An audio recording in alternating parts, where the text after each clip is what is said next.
This section I'm gonna do something different. I'm gonna make a new Jupyter notebook in the bootcamp folder, and I'm gonna do it here called exact, which is merge raster.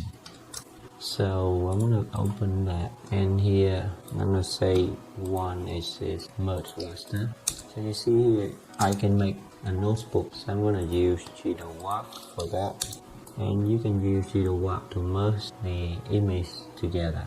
So I'm gonna even can copy the lesson there, where I can say you can merge to merge the images together, and that is the syntax for that, which is the input.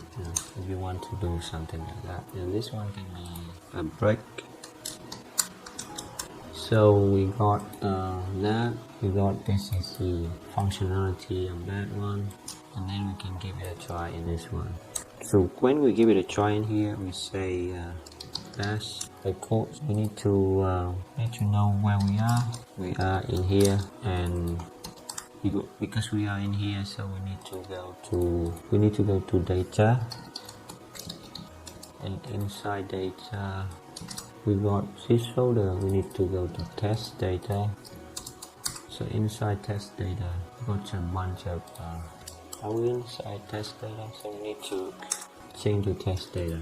So now inside data we got that. We want to list just the TIFF file, a lot of TIFF file there. So what we want to do is copy that, put it in there, enlarge the notebook a bit bigger. So I got gdal is that what I want, gdal, and then the first one is input one. So I want to merge sub 5 and sub 4, because I know that they can merge together, and I say that which is sub 5 merged together. I'm gonna run now. You can see that it's run successfully in Jupyter Notebook, and when I run it in Jupyter Notebook, I can save it. So it's the script, the result, which is running here, and after this I can list something called merge, whatever it is. So I want submerge here. I can even call gdal info to list information with this merge. It's working pretty well. Now I can add that merge into QGIS to see how it looks like. It should be from the beginning here.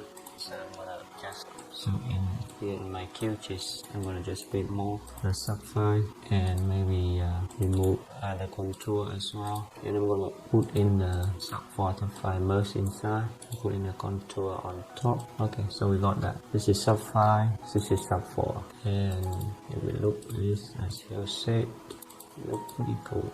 And that is the result of the merge. And if we do the merge using gdal, it runs very quickly. And that finished this section. And we see that Jupyter Notebook is looking amazing. And the good thing is that we can save the note, the result, the script in here. So when we need it, we can refer it back later. That's fantastic. So, and then now we end for the part for this section, merge rasters.